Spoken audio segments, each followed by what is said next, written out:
Thank you very much, everyone, for joining us today. That was an outstanding presentation that I just got to listen to about assessments and rates and charges. Thank you to that team. This will be a little bit different. This will be sort of a 101 level, sort of once over lightly, all things conservation district funding. It's very sort of entry level. There are a lot of new folks coming into the conservation district family right now, and more probably on the way, both on boards and on staff.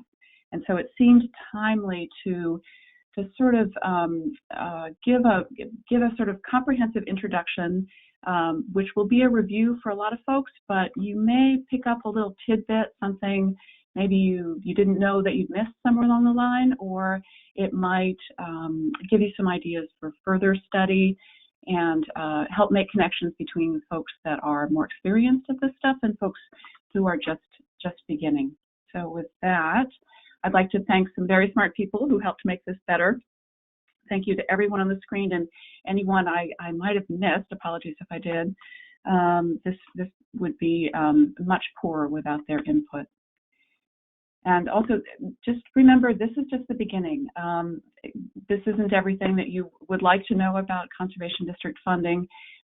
The good news is you are part of a very smart, very generous community. There are people in conservation districts around the state of Washington who are really, really good at finding funding, at managing budgets, and they are, to a person, just a real pleasure to work with, and very generous with their time and insight. Really suggest that you reach out and build those relationships and ask folks questions. If you don't know who to ask, your regional manager is a good place to start. They will tend to know who's really good at this stuff and might be a good match for you to ask questions. We're going to stop speaking of questions periodically through this talk and take your questions. If we don't get to all of them, feel free to call me if you think of something afterwards. If you have an idea to improve this presentation for the future, please get in touch. I'd love to hear from you. So our plan for today is to talk just generally about options about growing your district or not growing your district. We're going to go through some of the major categories of funding that's available out there, define some terms, talk through tips and tools, give you some things to think about. And as we're going, as questions occur to you, just go ahead and type them right into the questions box. You won't interrupt me. They'll just be there and queued up for when we stop to take questions. So just go ahead and do that as we go. So I like to start at the beginning, at the foundation, and both as a commission and as districts, we are creatures of statute. We are brought into being by 8908. And who we are and what we do is bounded by the language in that statute. As a special purpose district, under limited government system in the United States, we can only do what's authorized in statutes. Very different from private sector, where you can kind of do what's not illegal.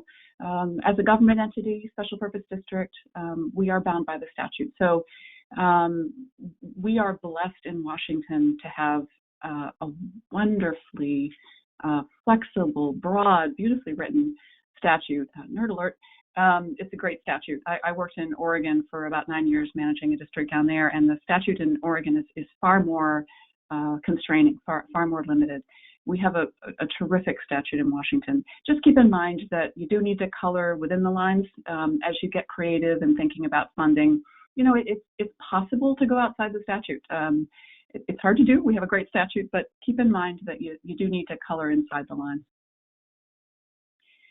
So lots of folks would love to grow their district and increase their staff size and their reach, but it's not always the right fit for where you are. The statute intentionally has districts be locally led, right? And that's the beauty of districts, right? You are designed, you're homegrown to be exactly the right size and shape for your part of the world, for what the priorities and the needs are, what the appetite for a size of a government are for your part of the world, and that's what's right where you are. So it's not a competition. There's no one right size. You know, it's not like all districts should have 30 staff, but not at all. It might be that you don't need to have any staff at all where you are. There's nothing in statute that requires it. or you might want to have a very large staff. That might be appropriate where you are, or it might be 2 or 3 or 10. There's no right answer. It's not a competition. Don't think that you are somehow less successful or less perfect, right? You can be the size that you need to be where you are. So don't sort of default to thinking that you have to get bigger. Now, with that said, if you would like to look for ways to expand your programming and your staff, here are categories to think about. And there are probably some that I've missed here. But as you can see, there's quite a variety of places to look. My experience is folks tend to focus in 1 or 2 areas, which is fine, and sort of forget that there are these other whole worlds of funding potential out there that they've never even explored. So I put this list up just to kind of get your creative juices flowing and sort of think about, hey, I've never really explored, 1 or more of these options. So we're going to go through just a few of these. And before I go any further, let's just see how people are doing with the questions box. Any burning questions that you want to get out of the way or they'll distract you? Is anything coming in the question box yet? See a whole lot coming in yet in the questions box, Jean. Folks may be digesting what you're presenting. Yeah. No worries. I just sometimes you have a question and it's hard to think about anything else until you get it answered. So we'll have several more opportunities as we go. Okay, let's talk about state funding, right? State grant sources. You'll see in the handout section over on the right there, this document. It's an overview of capital grants and loans in the state of Washington. It is not focused on natural resources. It will include lots of things that would not be a good fit for districts, but it's a pretty nice overview. And again, might get you thinking about places that, maybe that's not an obvious fit, it's not RCO, it's not ecology, it's not some of the places that you immediately think of for conservation district funding, but there might be something there that's a fit. So and it's a couple years out of date, but should still be fairly solid. Encourage you to just take a look through that and just see what you find. Now, as you think about state funding, there's a distinction that I want you to bear in mind. When the legislature adopts a budget, they adopt it in 2 major categories, and there's an important distinction between them. You'll see in the document that's linked in your handout section, it's capital grant and loan programs.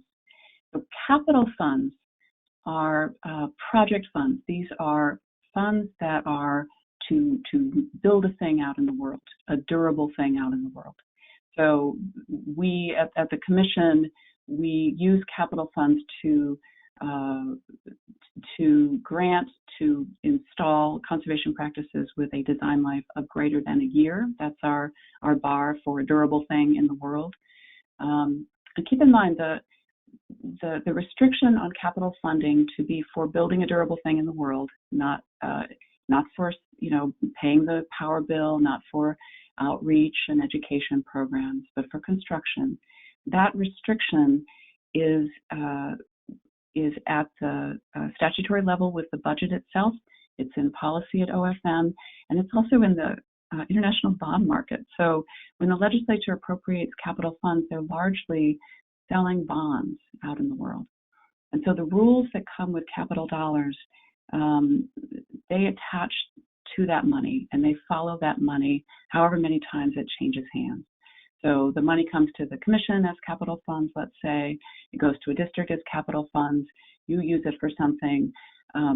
Those restrictions follow the money all the way through.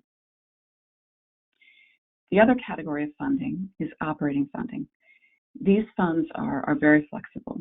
You can use them for construction if you'd like to, but you can also use them to pay your power bill, build a website, pay your outreach staff, virtually any legal purpose that a government might want to spend money on. Operating funds allow you to do that. So as you look at funding sources and as you look at your budget, keep an eye on these 2 categories, and you'll want to understand clearly what you can and can't pay for with these 2 types of funds. speaking of things that attach to money, so once in a while, the legislature, in their wisdom, will attach a restriction of some kind, a condition, an additional requirement to a pot of money. And again, that proviso, it's called a proviso, follows the money, right? It is the lawmaking entity of the state of Washington legislature provides that language and attaches it to that legislation, so it has the force of law, and there's not a way to get around it. So if you are receiving funds that are provisoed, you also need to keep that in mind as you make your plans. Okay, so when you think about state funding, hopefully you think about the commission. And we have, as you know, several sort of flavors of funding, different ways that we provide support, financial support to districts. And you can see on the list there that I've broken it down into operating and capital dollars. And then there are a few categories that are a little bit of a mix and a hybrid. And those have the asterisk there that you see. So I'm going to talk about these in just a little detail. So starting with operating funds, these are those very flexible dollars that you can use for virtually any need that you might have. These are, there are three flavors, if you'd like. There's implementation funds. These you know very well. These are that core, sort of fundamental, foundational dollars that districts use to keep body and soul together, right? To meet needs that they can't meet through grants. You can use them for administrative costs. You can use them to write grants, to do outreach. They're great sort of bridge funding. A lot of folks use these to make up the gaps in what their grant funding won't cover. There's also engineering grants. These are made to groups of conservation districts, and they're it's more than seed money, but it's not typically the full freight of engineering costs for a group of districts. The expectation is that one takes the funding from the grant and then seeks funding in project budgets to cover additional engineering costs. I'm not going to talk about VSP very much here. I refer you to Bill Eller, who knows more about VSP than probably any of us ever will. And he's a great guy, and he can answer your questions. As you probably know, the window of opportunity for counties to join VSP closed a number of years ago. It may open in the future, who knows, but right now some counties have this and some do not.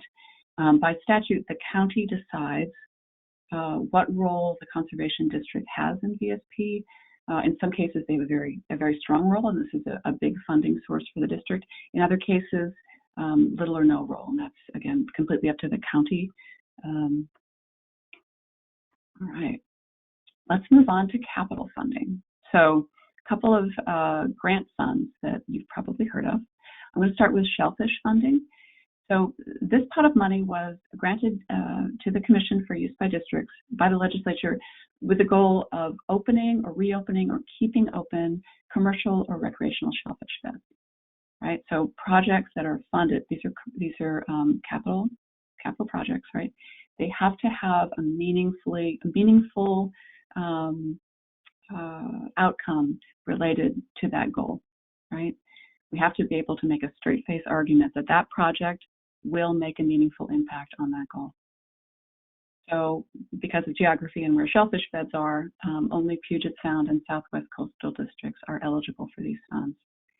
These are biennial funds, as are all of our capital dollars. So they're awarded for a 2-year period and have to be spent down during that 2-year period. There is a 25%, up to a 25% award that accompanies the cost share portion of this for technical assistance. So that's the portion of this money that you can use to pay the staff who help get this project going and implement it. 25% maximum. You don't have to take it if you don't want to, but that's the maximum. And it's kind of an exciting time. We're awaiting some new programmatic guidelines for this program. I think you'll see them sort of mid to late summer is what I understand. Allison Halpern's working on those. So take a look, watch for Gov Delivery news on that. Expect to see that here fairly soon. hopefully you've seen that the Natural Resource Investments Grant Program has been recently revived. This is the capital grant program with statewide availability. Again, it is biennial. The funds are provided by the legislature for 2 years and must be completed and billed in that time. And this is really the Swiss Army knife of our grants programs. Any natural resource concern with, again, practice life of greater than a year, these are still capital dollars. But within those constraints, really anything that's important for your district to do with a grant program in this way can be funded. It's not restricted to water quality in the way the shellfish is. Again, there's a 25% maximum TA award, and there are new programmatic guidelines available and posted on the website. If you're really used to the traditional NRI program, really encourage you to take a look at a recorded webinar that's posted there. It's I think you'll really like the changes. I think they're going to help districts make even better use of these monies. But it takes a little bit of a switch to get your head around the new programmatic guidelines. So I really encourage you to give the guidelines a couple of reads through and watch that video or the webinar. I think you'll like it, but it does take a little bit of a switch. And if you have any trouble, any questions, of course, reach out to your regional manager. They can walk you through what's the same and what's changed and how to take best advantage of these opportunities. All right, so you may not have heard of some other programs that the district offers. You may know we have an Irrigation Efficiencies program. John Culp at the Commission runs this program, and it's not available everywhere, but you can find out from John, or you can click on this link if you download the PowerPoint or take a look on our website. Basically, this program is designed to reduce the conflict between irrigated agriculture and listed salmonids. So there are 16 basins. I'm not going to list them here, but it's available on the website. If you're not involved with this program and you'd like to learn more about it, John's a great guy. He'll talk you through it, or check out the link on the website. All right. So I got a great question from a supervisor a little while ago.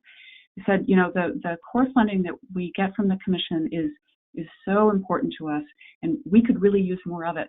Which I thought, yes, absolutely. Yeah, absolutely agree with you. I would love to have more of that happen.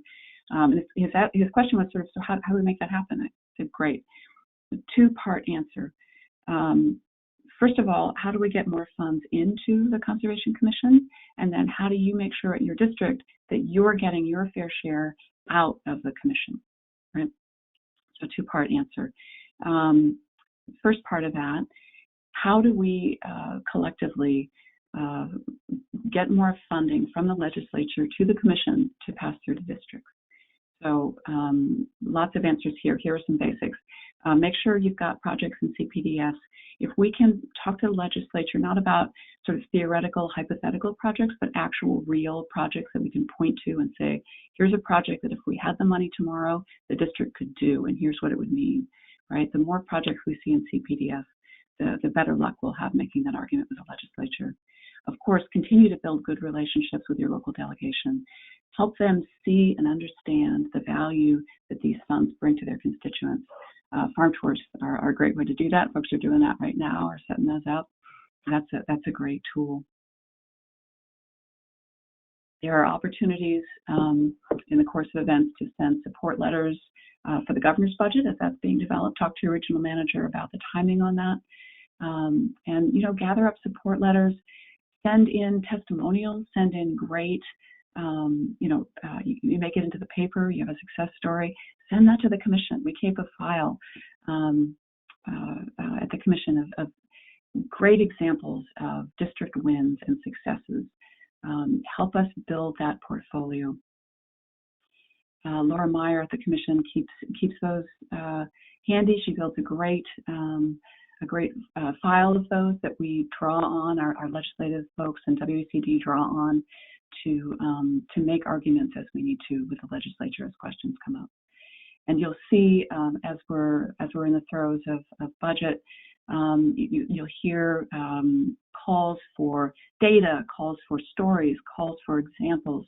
Keep an eye out for those, and please try to respond those real-world examples help us be successful, making the argument to the legislature about how impactful and important this work is, and how additional funds could make a great impact on the future. Okay, so once we're all very successful and we have garnered these funds from the legislature, how do you and your district make sure that you can get your hands on those, right? So first, foundationally, you need to make sure you're in good standing with the CAP program. This, for anyone who's not run into the acronym there, this is basically a checklist, if you will, of legal requirements that every conservation district has to meet. It's things like public meeting law, public records law, doing your audit. It also includes compliance with the terms of the master agreement with the commission. Right, so you've got to make sure that the basics are covered. You're doing well with CAP. Again, have projects queued up in CPDS. Once in a while, it's not happened on my watch, but I understand it's happened historically. Sometimes the legislature will come through with funding that's available in a short-term turnaround, and shovel-ready projects ready to go in CPDS are first in line. Sometimes the situation could come up in the commission budget where we need to just implement quickly, and if projects are already queued up in CPDS, that can work to your advantage. And also just be in good communication, stay on top of things. Let us know if something's going sideways with a project. Let us know early, before it's sort of too late to help. Just keep in good communication. Let us know what's going on. And don't forget to check out funding opportunities that you maybe aren't accessing now that you could. There may be an opportunity there that you just never thought of. All right. How are we doing on the questions box? We got some in there? Yeah, there are a couple of questions that have come in, Jean. The first one is back to the Commission's shellfish program. How far from shellfish beds / farming areas can a shellfish project be? That's a great question. Yeah, we've been talking about that very thing. There's not a set amount. If you think about it, it depends. If you're a little farther away, but maybe it's a manure pile right next to a stream that feeds into a river that goes right to the bed, there's a pretty direct connection there, and it's pretty easy to make a straight-face argument that taking care of that manure pile will improve conditions on the shellfish bed. In other cases where there's no obvious sort of hydraulic connection, and it's maybe going through groundwater, maybe it would need to be closer. So there's not a set number there. It's right now it's evaluated by a committee. We go through the proposed projects and we take a look at that very question. Can we make a good faith argument that there is a likely benefit to those beds from this project? Hope that helps. Got anything else? Thanks, Jean. Yeah, one more.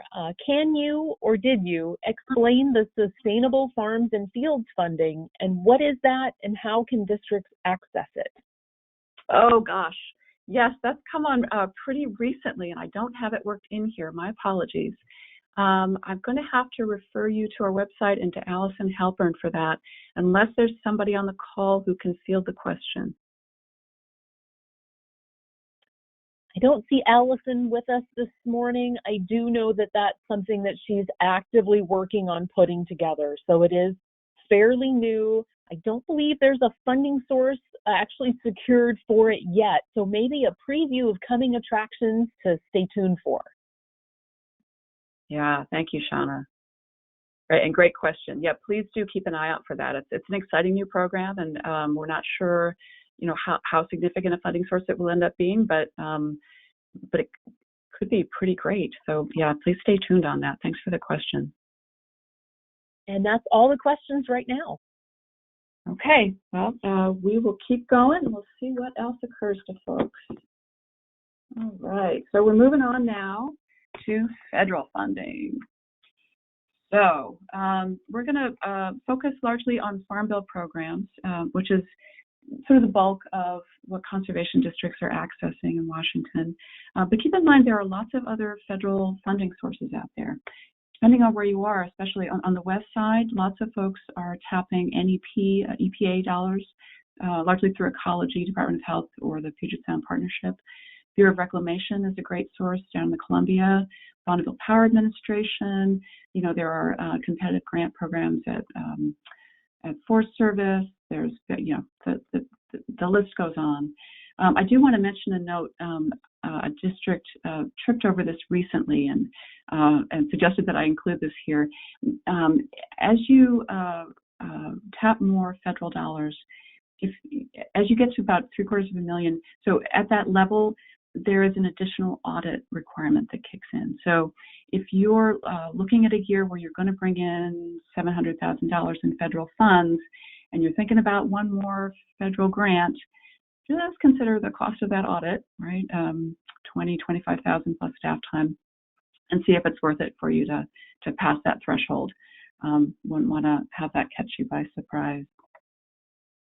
All right, so Farm Bill programs. As you think about Farm Bill programs, I would encourage you to think about it, at least initially, with this lens.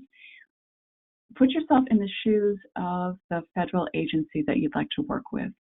So the way I think about it is, so Congress, provides programs through the Farm Bill for, let's say, NRCS and FSA to produce, right? To put so many acres in practices, to have so many signups, so many dollars in signups. And then they give them a staff allocation, which is typically insufficient to be fully successful in that. And so when you look at working with an agency on Farm Bill programs, how can your district help solve their problems? How can you help them be more successful in doing their work that's important to them? Is there a match?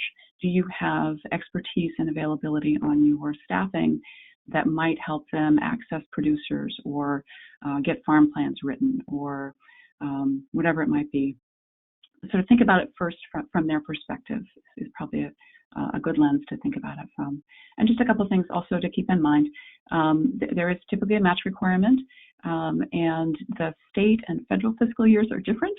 So you've got to remember to be looking at this stuff about every 6 months and make sure everything's moving along properly. There are a couple of barriers to landowner interest that you might run into. I'll just flag these for you. One is rental rates. For example, with the CREP program, this is essentially the amount that is paid to the landowner for taking their land out of production and putting it into, in that case, a riparian buffer. If that rental rate is significantly lower than the market, it might be difficult to get landowners interested in participating. Similarly, there may be a cap on contracting costs. This might make it difficult for the landowner to cover their full costs for implementation, and correspondingly would make them perhaps less eager to sign up. So just keep in mind those kinds of things. So you've probably heard of task orders. This is, I think, the most common way that districts get involved in Farm Bill funding. So a task order is simply an agreement between a federal agency and, in this case, a district to do a specific job or jobs. And let's say it's farm plants. Let's say you have a task order to do 4 farm plants. The price for that task order is negotiated on a unit basis. So much for a farm plant, which is different than most grants, for example. It's not reimbursing your costs. You're paid it's piecework, right? You're paid by the farm plan. So if your costs are more than what you negotiated, you're paid what you negotiated. If your costs are less than what you negotiated, you're paid what you negotiated. So keep that in mind. You want to make sure that you're covering your realistic full costs for doing that work. There's a district operations brief, or there will be soon, on this, and it can be a little tricky working on this. So encourage you to contact a district that's done a lot of task orders and is successful with it, or your regional manager if you're getting into this for the first time. So I mentioned the CREP program a couple of times. This, again, isn't available everywhere in the state. This is going to be for stream reaches with ESA-listed salmonids, and we're not going to get into a lot of detail here. Brian Cochran, who manages this work for the commission, when he talks about this, he says, when you look under, in the dictionary, under bureaucracy, it lists see also CREP. So it's, there is a significant amount of administrative complexity with this program. And again, I'd encourage you to talk to Brian. He knows this stuff inside and out, and he can help you consider if this is a good fit for you. Speaking of administrative complexity, here is another great grant program. Our CPP is a Farm Bill grant program. It's designed to do Farm Bill work that doesn't fit well with standard Farm Bill programs. A number of districts have made really good use of this in recent years and done some really impressive work. This is a pretty big lift administratively. It's something you want to do if you have a good expert team who can handle a fairly complex grant. It's increasingly competitive, but again, some districts have been very successful here. If you're thinking about getting into it, I'd recommend looking at a webinar that's posted on the Commission website that Laura Williams did, and start there, and then ask questions of your peers who have made good use of this program, and learn from their successes and their mistakes. But it's one to think about. If you're thinking about doing any work on conservation easements, specifically agricultural easements, this is more or less purchase and development rights to keep working lands working. There is another program to think about at NRCS. This is called ASEP. And it is, again, not for the faint of heart. It is a large national program, so not especially streamlined or nimble. We are very fortunate in Washington to have Alex James. She's stationed at the Skagit Conservation District, and she is the liaison to this program for districts. And she can help you assess whether the project that you have in mind is a good fit for ASEP or not. It will not be for all projects. She can help you kind of think that through, and if you decide to move forward, she will be an invaluable resource for you in navigating the, not insignificant administrative lift associated with this program. So recommend you to Alex for that. So those are just some of the most common Farm Bill pots that you might want to look at. There are others. Keep an eye on the NACD website. There are a number of grant programs that are, I think, all Farm Bill dollars, and they may have other sources. There's an urban conservation grant program that's terrific, and some districts have done really cool work with that. There's also a technical assistance grant that a number of districts have secured in Washington. And I'll just mention one other.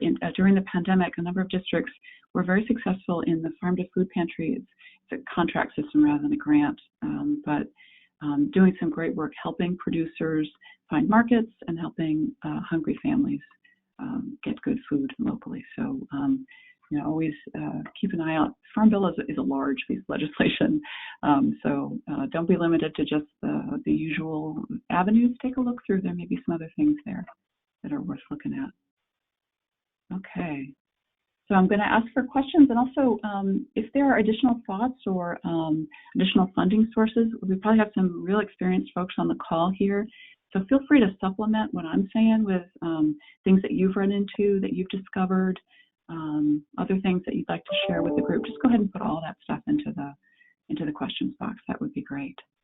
Shauna, what are we showing now in the questions box? Yeah, the questions box is a little quiet at the moment, but Okay. I did see a comment from Zora. I don't know if you want to share that, Zora. You're able to unmute yourself if you'd like to.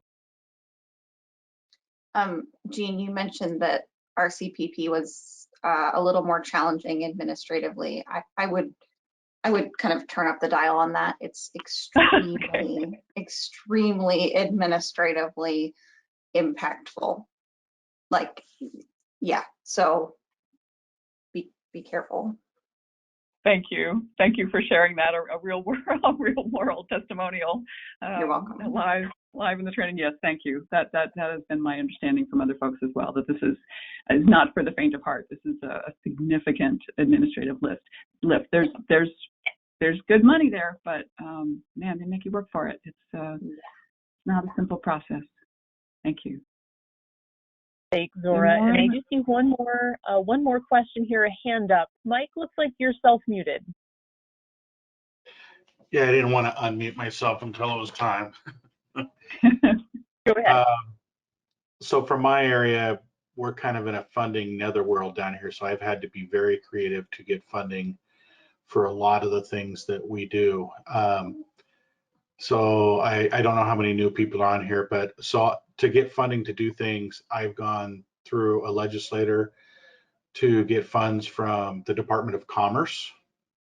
So you can use those funds to, if it's something that's going to help industry, i.e. farming. I've done that. I got $486,000 for a project through that funding source. I agree with Zora. RCPP, once you get it, you know, you think that, okay, we've crossed all that work, all that hurdle to have it, but there are so many things going on, strings attached. It's a moving target a bit, and it is tedious. And I think that goes for most. I kind of jokingly posted a thing on the comments of, to use federal funding or not to use federal funding. That is the question. And I think that the important thing is if you're going after any kind of federal dollars, I think you have to ask yourself, are you going to get out of this what you think is worth the effort? If it's a small dollar amount and it has all these hurdles and everything like that, I wouldn't bother, to be honest with you. I see often a lot of grant requests where they come out, you can go through all these hurdles for $5,000. You really have to question whether that's worth your time. And I know that the people who are doing the funding, it helps them on some of the things they need to get done, and they think they're being generous and everything, but really you need to think really about your time. Is it worth doing some of those things? Great point. Yeah. I could go on and on this because I've been fighting this fight for a long time. I just talk to your other managers across the state, and like I said on a previous thing yesterday, steal as much as you can, listen.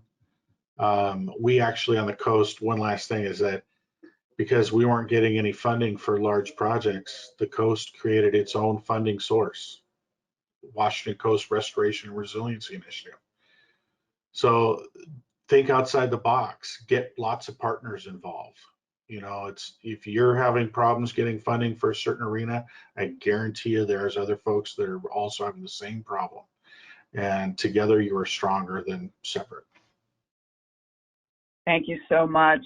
Yes, absolutely. Talk to all the smart people around you. Yeah, so we're actually, you've presaged some of the slides I'm about to show, but thank you very much. And reach out to folks like Mike who walk this road, who know. This is just a very brief introduction, but if you talk to folks like Mike, you will learn the deeper lessons and the things that you really need to understand to be successful in this area. So thank you very much. I'm going to move us along, and we should have some additional questions, I'm hoping. Let's talk about local funding. And some of this came up on the great session with regional managers the other day. So this may be a little bit repetitive, but there's lots of opportunity often at the local level. So counties, municipalities, and these tend not to be sort of organized grant programs, right? These are opportunities where people have built relationships, they have gotten to know the local electeds, the local staff, the local departments, and they've seen what are their needs, what are their challenges. They have let those folks see what the district brings to the table, what the staff's expertise is, what kinds of things the district does really well, built those relationships, built that trust, have those open lines of communication, go to their meetings, have them come to your meetings, all that stuff over the years, building those relationships. And here are just a few examples that I happen to have heard about, and I'm sure there are dozens of others across the state. But this will look different everywhere that you are, right? Big districts, small districts, whatever your land use pattern is. But think about all of these things. It could be anything. There is actually a passage in the statute that specifically allows conservation districts to manage a program on behalf of another government. How great is that? And that's what you see happening all around the state, where folks have understood that there's a value in partnering with a conservation district to get this work done, and they're paying the district to do it. So again, this is getting creative and building relationships and finding opportunities. We've just had a terrific session on rates and charges, so we're not going to go into that. There is the potential to accept donations. Some districts have been fortunate enough to have donations from different sources. I just want to get you guys going in the chat box again for a sec. Let's say somebody wanted to donate a piece of equipment. Let's say it's a seed drill or a manure spreader. Type into the question box, what kinds of questions would you ask yourself if somebody came to you and said, hey, I have got this piece of equipment and I would like to donate it to the district because I think you do great work and I want to contribute to it. Just go ahead and type some of the questions you might ask. Let's take the first one, an equipment or a thing. What kinds of questions would you ask yourself perhaps before accepting that donation? Shauna, let me know when things start showing up, would you?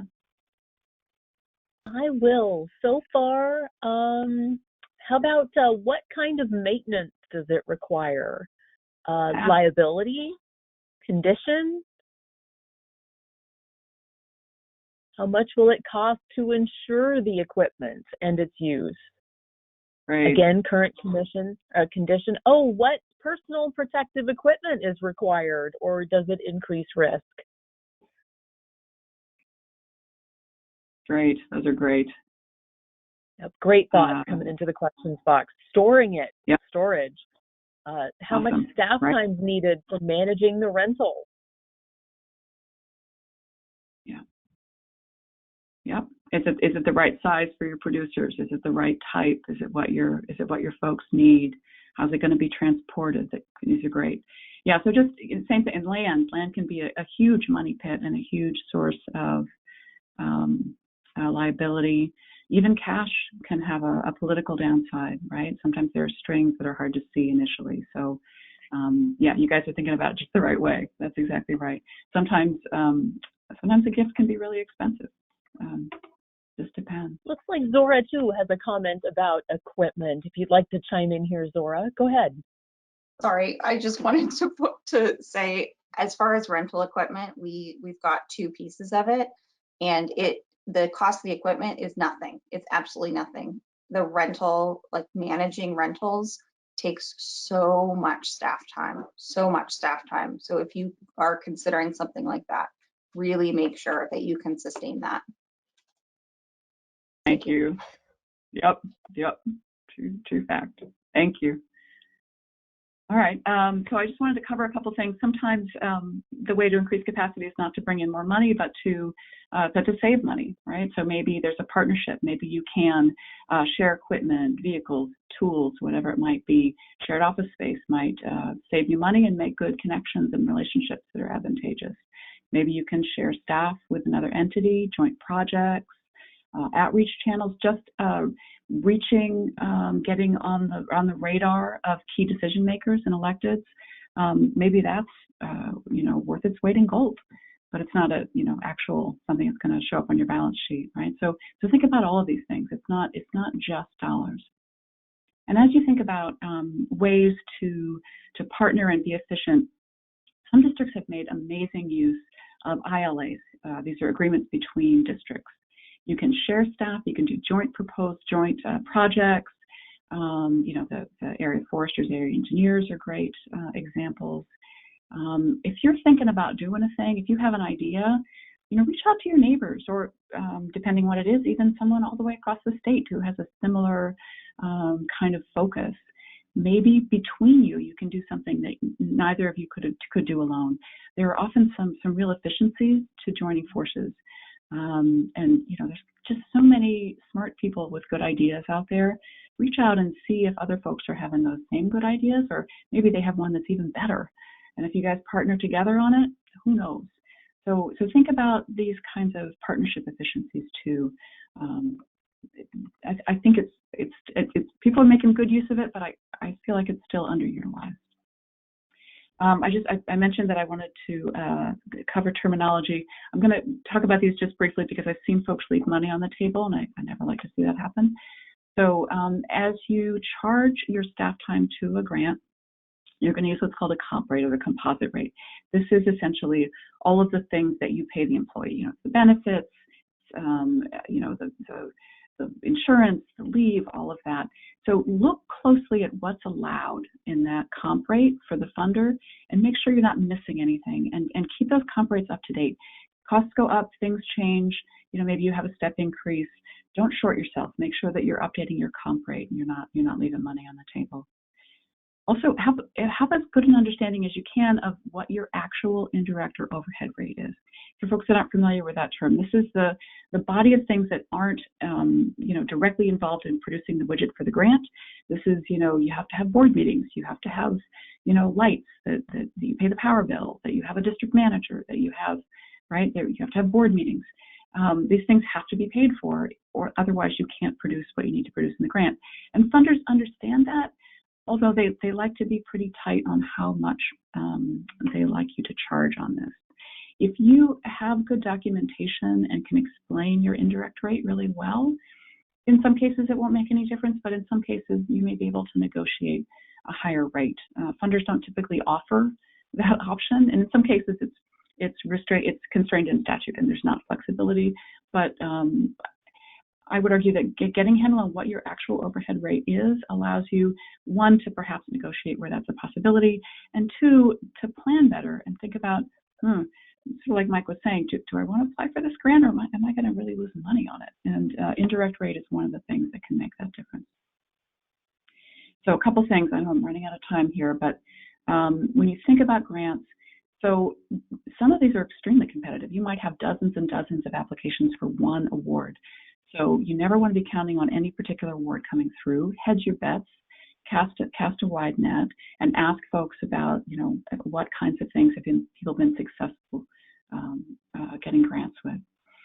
Keep in mind and make sure your board understands that when you get a grant, you can only use those funds for specific purposes in that grant and nothing else. This isn't just money that gets handed to you to do good work, right? These are very constrained. As you're writing a grant application, you really want to get the money. The tendency is sometimes to promise the moon. The difficulty is then if you get the grant, you have to then deliver the moon, right? So make sure that your scope, what you propose, is something you can actually do well. You do not want to have the reputation of over-promising and under-delivering, right? That will hurt you in the long run and could hurt you in the short run. And again, think about what your actual overhead rate is. And if you're not going to get close to that, maybe think about whether you should go for that grant. If you want to, great. If you've got a plan to cover that shortfall, but make sure you're heads up about it and you know what you're doing.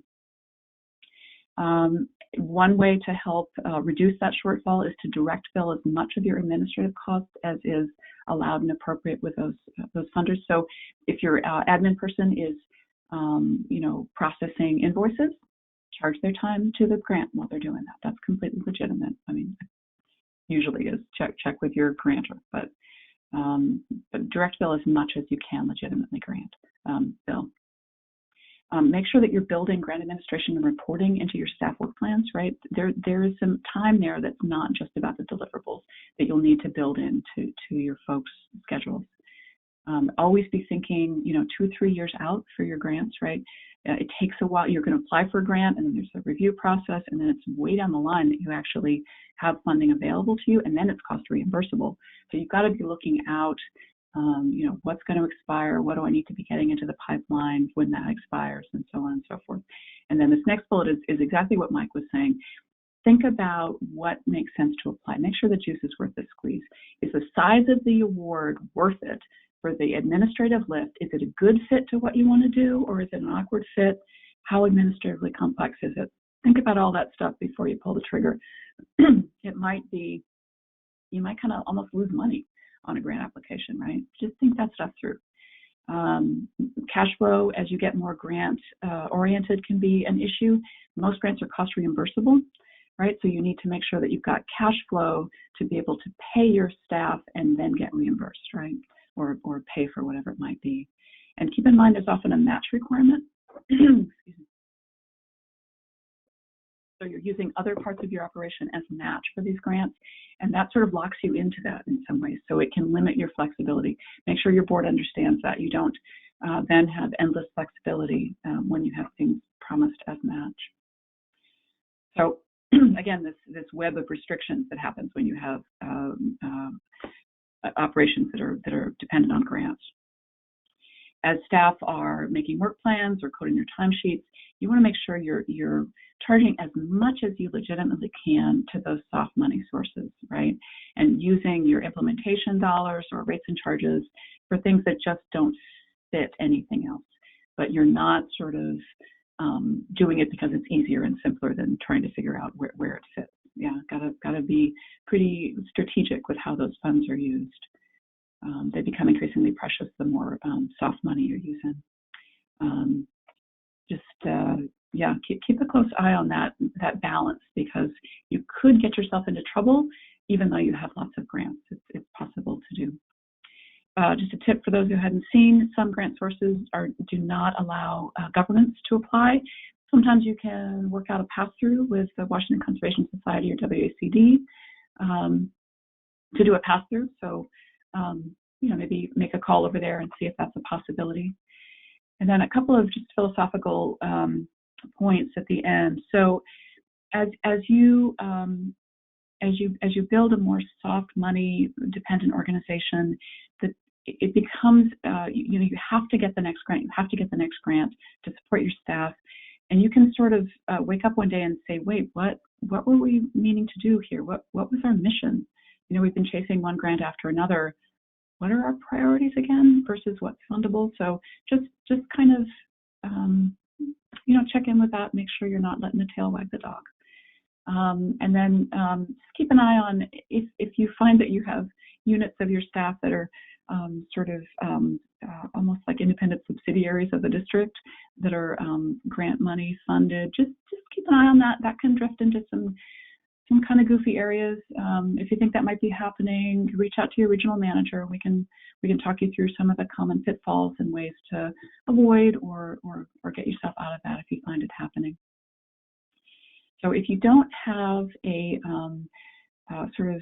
less restricted or unrestricted pot of money that's of a sufficient size to support your leveraging with soft money, you can find yourself in some pretty precarious situations, right?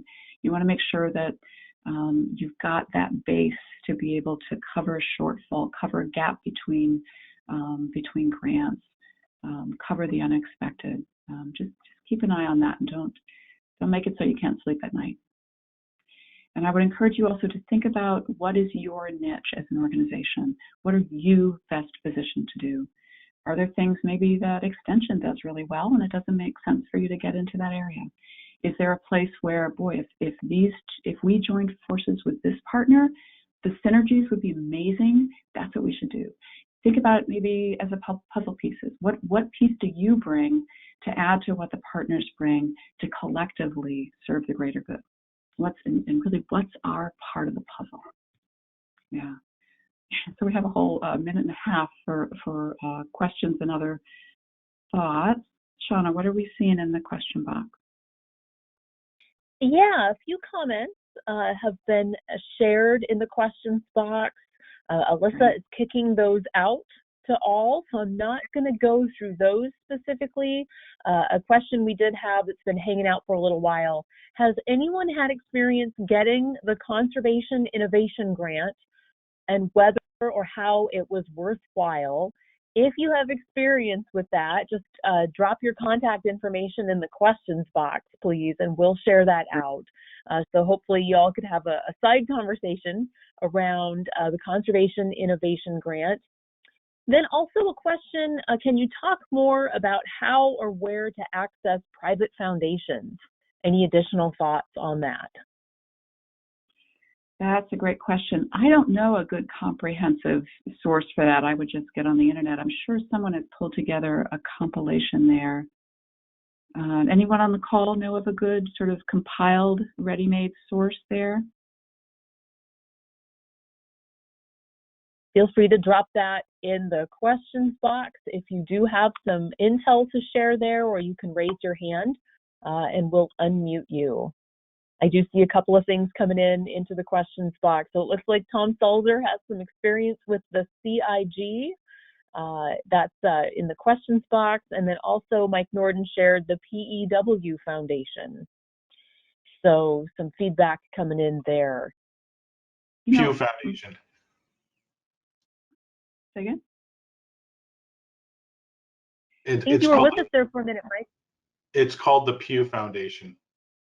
Yeah. Okay, well, I didn't want to mess that up. Yeah. So thanks for pronouncing that for me, Mike.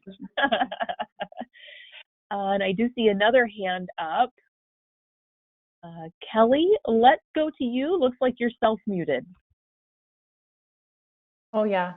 Yeah, for the Puget Sound Conservation Districts, I have a pretty master list of private foundations and then public. I mean, it's gotten a little messy now over the last 9 months, but it's, you know, can be sorted by category, and it's got a lot of details in there. You know, most of them require a 501c3, and I kind of have that identified in there too, but I would say it's sort of in the hands of the Puget Sound CDs. And I don't know who you would contact if you wanted to look at it, or if they would even be able to share it, or I don't know how that works, but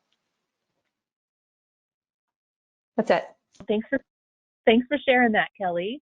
I also see a couple other comments coming in the questions box as well. Jennifer Bois from Toulouse Conservation District mentions Arrowleaf Consulting can help with private foundation funding and grant writing. So that's a great piece of intel there for folks.